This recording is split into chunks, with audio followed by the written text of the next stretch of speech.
Hello everybody, this is my video about my very first 100 card deck of old school, which is a 100 card Brothers of Fire Singleton. This kind of Singleton deck contains exactly 100 cards, and it has a specific point system. I will put the link to description, which is a little bit similar to the Australian Highlander with the points system to prevent the abuse of powerful cards and to make the format more diverse and interesting. And I feel that this format is all about fun. It's all about having as much fun as you can. So it's not necessarily something as I would say competitive or dual commander, even though we can think of this deck as the commander deck because it has got the Elder Dragon himself. So it does make sense to play commander like this if you wish. But I played this particular deck in the Brothers of Fire Highlander. So first I will go through the mana base. I've got plenty of mana, as you can see. I've got the necessary duals. The deck is white, red and green. And I've got the legendary lands. And we don't have Caracas because Caracas is banned in this format to make the use of legends more appealing and fun. There is the necessary and ubiquitous Strip Mine and Mishras, of course, also the City of Brass, Desert, which is not a very popular choice, I would imagine, for some decks. We've got forests, plains, and mountains in the more or less equal amounts. I think I have more white mana than any other mana, as you will see, judging by the deck itself. So I tried this deck, to be partly consisting of staples. Maybe there are about 50% of staples and 50% janky cards, something like that. Because the idea of Brothers of Fire Highlander is that you have got to have fun and not prevent the others from doing so, but at the same time it can be, quite competitive. So I was beaten by Brother Ben in a fun match that we had in this format. I strongly encourage people to play formats like this because they make us explore different cards, and it's a good idea to look at the cards you haven't even seen for a long time, as was the case with my Shapeshifter. So Shapeshifter has power and toughness that add up to 7. Basically, when it enters play, you say that it can be a 6-1, it can be a 0-7, or even 7-0 if you want it to die right away, let's say. And during your upkeep, you can change it. I played it once, and when I did, I made him 6-1, which can be quite fearsome, as you can imagine, as an artifact for 6 mana. This is a very interesting card, and you can find a way to use it to your advantage. Palladium Morse, I have already made a video on different Elder Dragons, and they are the fathers of EDH, so to say, because it does stand for Elder Dragon Highlander. And Palladium Morse is my, I would say, favorite Elder Dragon, as I have mentioned, because of Trample. This is a very important and relative ability with such a big dragon. Veteran Bodyguard, a rather janky card, but can be quite good in this creature-based format. Unless he's tapped, all damage done to you by unblocked creatures is done to him instead. So if you take 4 damage during your combat phase, during your opponent's combat phase, he still survives. A rather nice card. The disc, for obvious reasons. This card cost 8 out of 10 points on the restricted list of Brothers of Fire, and it really does make sense because it just turns the game around in your favor. So I decided not to use any power cards, also because CE, ICE is not allowed in this subformat, and I think it's fair because otherwise people would be using even more powerful and abused cards. So this was definitely justifiable. Rock of Courageous, 3/3 for 4 mana, flying, rather nice. Flying creatures can solve the stalemate. There is obviously Birds of Paradise to get different cards of mana. Disintegrate, the Burn for X spell, which is very important, can resolve a creature stalemate.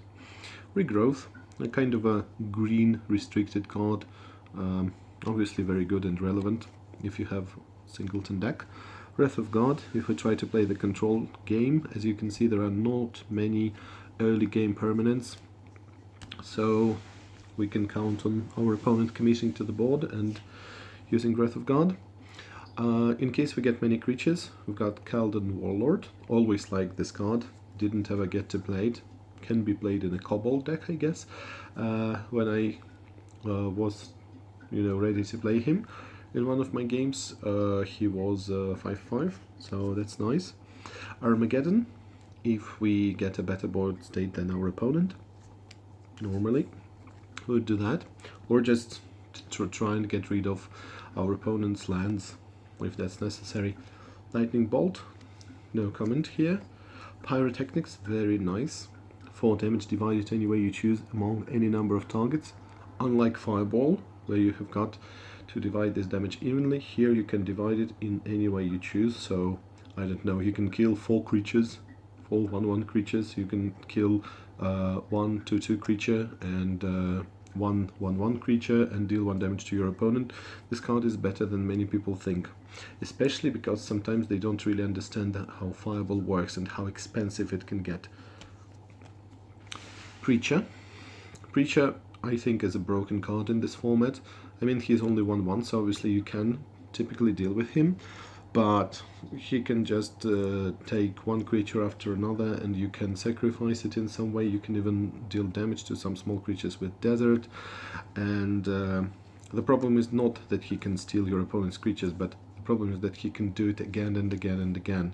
And when your opponents attack you, you just give them their own creature as a blocker, and I mean, it is not uncommon for this guy to take away maybe 2 or 3 creatures of your opponent per game. Detonate, a very nice card because it actually deals damage to your opponent, and in this format you should expect a lot of artifacts, so it was a good choice, as I feel, better than Shatter, that I decided, I think, not to use. We'll see, but I don't think that I did use it. So Disintegrate was a nice choice. Shivan Dragon, obviously a very powerful late game creature, very nice finisher, very very fearful. Sylvan Library, when I got to play it, of course I got tremendous card advantage, and this format is not so explosive, so sometimes I could just use 4 extra life to get more card advantage. Righteousness, haven't got to use it yet, but it is obviously acting as some kind of a removal. If you can cast it on your Bird of Paradise, for instance, that's very nice. Rook Hag, a fun card, can be a blocker for small creatures, and for big creatures obviously you can just want to try and prevent your opponent from attacking, so that they fear that they would give you a 4/4 flyer.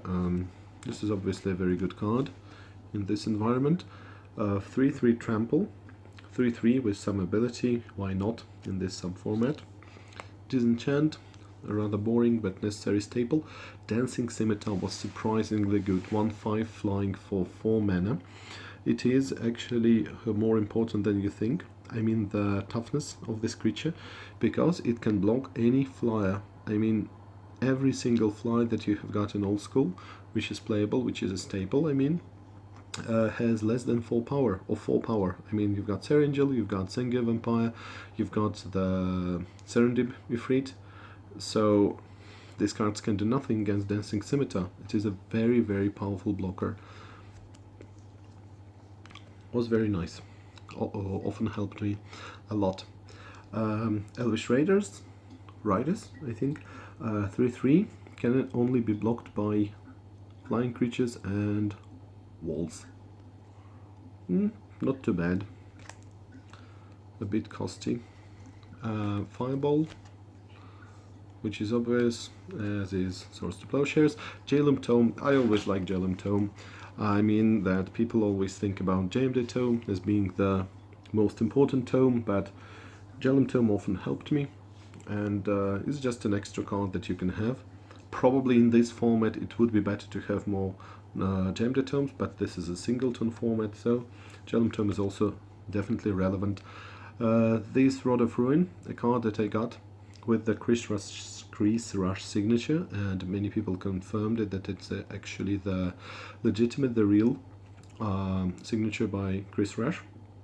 And it's very nice because I got it as a bulk card from one online store for 20 cents. So if this is really true, as most people say that it is authentic, then it is very nice. So speaking of the card itself, Road of Ruin is very powerful. Again, it can kill your opponent's smaller creatures. It can solve the creature's stalemate in your favor, and it can also be used to finish your opponent's smaller creatures after some battle. So it is a very important card. Aladdin, as I said, artifacts are definitely to be expected in this format, and stealing your opponent's permanents in such format is always very important thing to do. So gain control of target artifact, that is very nice.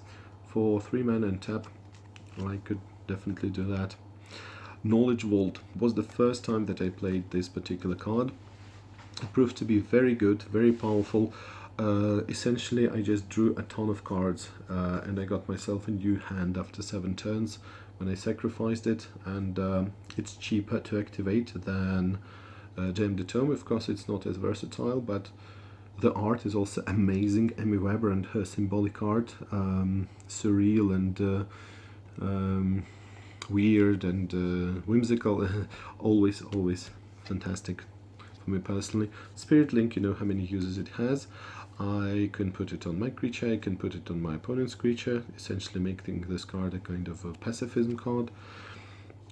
Thunder Spirit, very nice. By the way, I did use it with this guy in the last game, so it's still there in the same combination. So 2/2 flying first strike. I only have one of these, and they are pretty hard to get, but I do put it in my White Winnie deck, and in the Singleton deck it was no exception. Felver Stone, obviously, we will usually get the mana that we need from our opponents, or just one extra colorless mana is not bad. Suchi was another card that I had to pay 1 point from the restricted list to play, because this card is just good for any deck. So I understand why it works. 4/4 has this nice ability. Urnham Jin, I don't have to tell you how good it is. Berserk, I could sometimes use Berserk with the creatures that I have stolen as a pseudo removal to kill them and use Preacher again, but of course there is the ability to pump one of my bigger creatures. Balance was the last card that I used points on, so I had a total of 10 points, so 8 points from Mirror Universe, 1 point from Suchi, and 1 point from Balance. I'm not somebody who is an expert, when it comes to playing Balance, but I did play Balance to my advantage once, and I managed to make my opponent sacrifice some creatures, so obviously this is a very powerful card. Acacian Town, a very good card in this format. 4 citizens tokens, 1/1 white creatures. This is actually some nice card advantage, because in old school tokens cost a lot to play, and this is surprising that in Fallen Empires we have got a card that makes tokens without a huge disadvantage. It is not very expensive to get for old school. Again, 4 1/1 tokens just for 6 mana, and only one of them is colored mana. Giant Spider can block your Serendipity Freaks. Cannot block without dying, unfortunately, Sarah Angel, but it's still a nice blocker. Dragon Whelp as a small brother of Shivan. Untamed Wilds can be just useful to find the necessary basic land that we have, because we don't have a lot of duels for obvious reasons, and it is also a shuffle effect for Sylvan Library, so there is some nice synergy. Juggernaut is not included in these decks very often, of course. Very often it will just trade with some creature, which is not bad. Land tax, very good, very powerful, and sometimes will just keep your opponent from playing an extra land, so that they don't give you an opportunity to draw and give you more cards. This is what they will trying to prevent. Chain Lightning as a weaker version of Lightning Bolt usually. There we go with legends. We've got these amazing legends. So Jared of the Closed Fist, 6/5 for 6 mana, very good. We've got Rocket Launcher, very powerful. if you have 8 mana or something like that, you can kill a lot of your opponent's creatures, so it acts as a kind of fireball. I mean, it's not much worse than fireball if you want to kill many small creatures, because for fireball you will have to pay 1 extra for every target. So rocket launcher is a card I really like. Tetravus is obviously good with the necessary tokens. I do have them. By the way, I will make a video on tokens soon, because these are the microprose tokens of Tetralite. There is the Stank Twin and also Wolves of the Hunt for the card I'm going to show you soon. What else have we got? We got Desert Twister, so 6 mana is not too much in this sub-format. The Falconeer, very nice for 5 mana for 4, and to give you, can give you 2 mana. Basically, he's a soul ring on legs, and very large legs that is. Fissure, very good. Destroy target land as an instant, and can also kill a creature. Why not? For 5 mana, very nice. 5/5 vanilla, not very good. The art is nice. Mark Pool, always like Mark Pool's art, just like this one. Stang, so 2 creatures together, comes into play together with his twin brother. If one of them is dead, another one is removed from the game as well, or just sacrificed. So this is a nice card, a lot of value in it. Another random vanilla card, 4/7, 7 toughness is a lot, so that is nice. Sir Angel, no comment. Winter Blast, I love the art, I love the card itself, and you can just use it to kill your opponent's flying creatures, which are rather small, or you can use it to, you know, finish the game and tap all your opponent's creature against the stalemate. It works really well. This is the guy that makes the Wolves tokens that I have just shown you. 2/2 for 4 mana. For 4 mana you can cast, you can put into play a token, which is a wolf like that, and it can band with other Wolves of the Hunt. It's not very good, to be honest with you. He's a maestro, meaning a master of the hunt. This one, Urnam Jin without drawbacks. The art is gorgeous. I absolutely love it. This is just no comment on how beautiful it is. Curd Ape, the only small creature I have got. 2/3 can be relevant. It is not uncommon for me to have a forest in play. Ring of Renewal, I knew about this card thanks to Timmy. So Timmy, if you're watching this, thank you, because I have had it in my collection for a very long time, but only now I have realized how powerful it is. And it can be very good, because you can draw 2 cards. The problem is that you have to discard a random card from your hand before you draw, but very often if you have an extra land or some other card that is not relevant in this situation, you can use it right away and draw 2 extra cards. Very nice. For this format, which is rather slow, it's definitely good. Sword of the Ages.